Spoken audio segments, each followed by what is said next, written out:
안녕하세요. 지난 부동산 실전 교육에 이어서 오늘도 진행을 해드릴 놀부 MBG 창업전략연구소의 최바우라고 합니다. 네, 반갑습니다.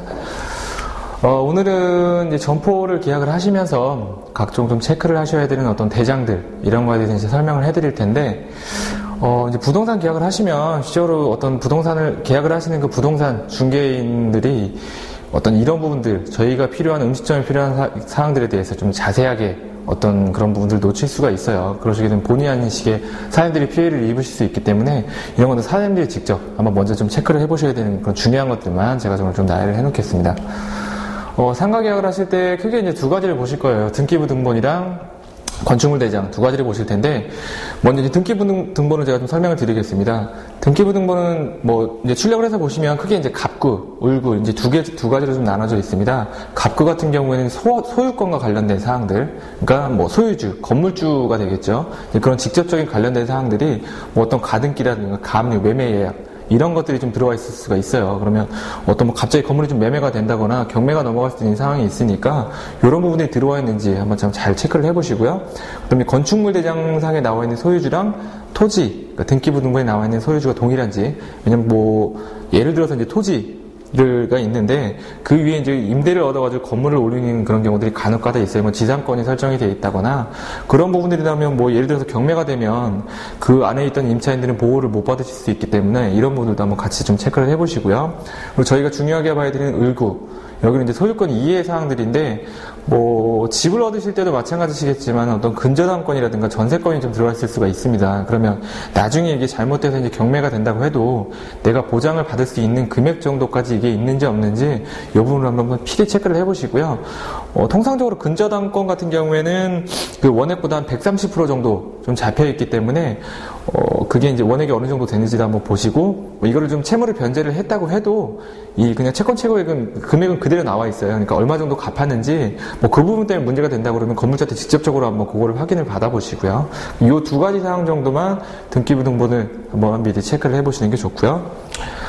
다음으로는 이제 건축물 대장 을 체크를 하셔야 됩니다. 왜냐면 이제 앞에 보셨던 이제 소유주나 이런 부분도 중요하시지만 실적으로 음식점을 허가를 낼 수 있는지 없는지, 어떤 비용이 들어가는지 가장 또 중요한 부분이 될 수가 있어요. 그러니까 첫 번째로 보시면 이제 위반 건축물인데, 건축물 대장을 보시면 위반 건축물은 아예 또 빨간색으로 딱 표시가 되어 있습니다. 위반 건축물이라고. 그럼 뒷부분에 보시면 내역이 자세히 나와 있어요. 몇 층에 어느 부분인지, 옥상에 증축을 했다든지, 간판이 문제가 됐다든지.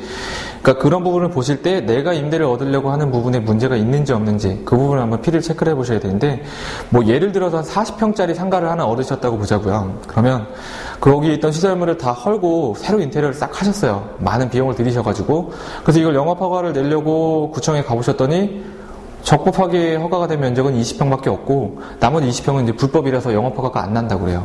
그러면 그 사장님은 계약을 하셨던 인테리어를 하셨던 40평에 대해서 다시 헐고 또 인테리어를 하셔야 되는 이런 진짜 말도 안 되는 상황이 발생하실 수 있기 때문에 사전에 요거를 좀 체크를 해보시고요. 아까랑 동일하게 그 토지에 나오는 그 등기부 등본 소유주가 동일하신지 이것도 같이 체크를 하시고요.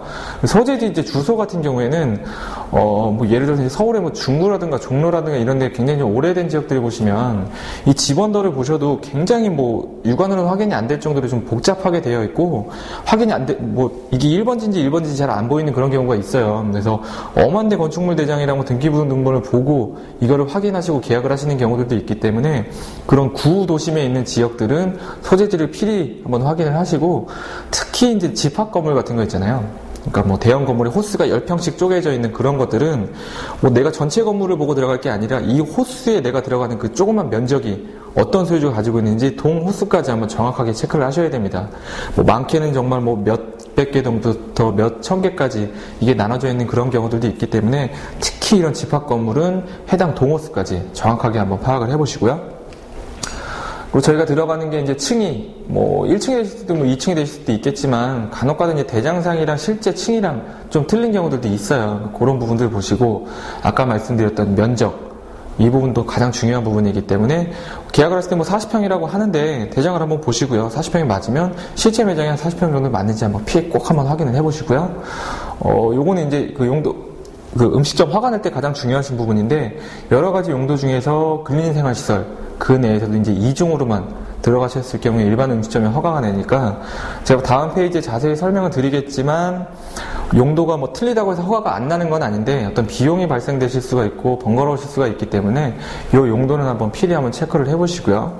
다음으로 이제 정화조 용량이 있는데 일례로 좀 말씀을 드리면 서울 그 종로 삼청동에 보시면 어떤 먼저 카페라든가 뭐 액세서리 쪽이라든가 뭐 어떤 미술관이나 이런 게 좀 밀집되어 있는 특수한 상권들이 있어야 아마 대부분 많이들 아실 텐데 한 4년 전쯤인가 커피 프랜차이즈 회사 중에서 이제 N 회사라는 회사가 있는데 한 4년 전에 그분이 이제 그 1, 2층으로 된 미술관을 뭐 권리금을 주시고 어떤 임차료도 상당히 높은 분들을 계약을 하셨어요. 그래서 잔금을 다 치르시고 인테리어를 들어가려고 보니까 용도가 좀 안 맞으셔서 이거를 일반 음식점이나 아니면 뭐 카페 같은 경우는 휴게 음식점도 가능하니까요.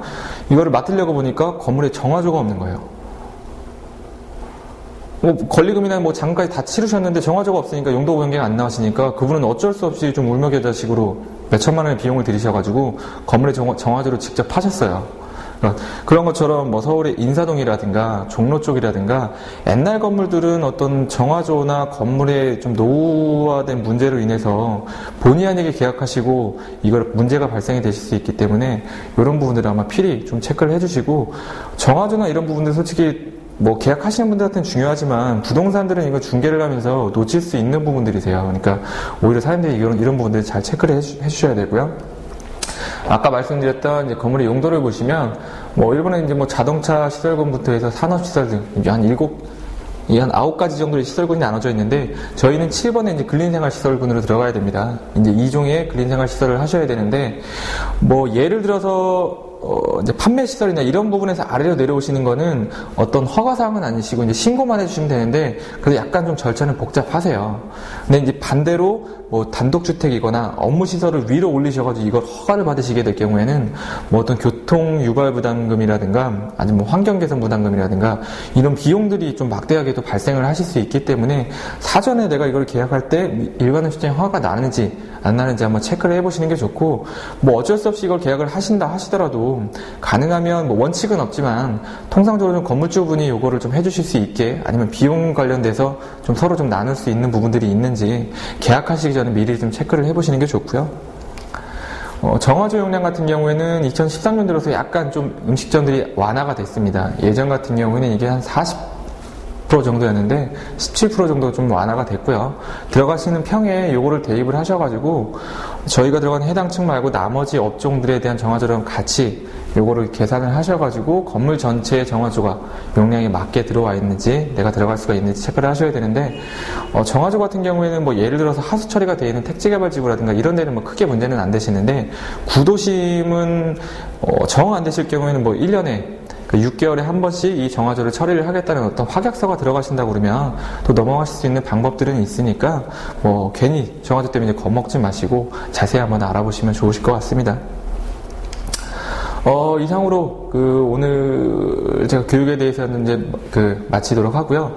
다음 시간에는 오늘처럼 어떤 좀 개인적으로 계약을 하시면서도 충분히 이 강의만으로 좀 도움이 되실 수 있는 걸로 좀 준비를 할 텐데 오늘 내용을 한번 들어보시고 부동산이 없이 개인적으로 계약을 하시다가 어떤 궁금하신 부분이나 이런 부분이 생기시면 저희 홈페이지에 글을 남겨주시면 제가 자세하게 다시 한번 좀 상담을 해드리도록 하겠습니다. 네, 감사합니다.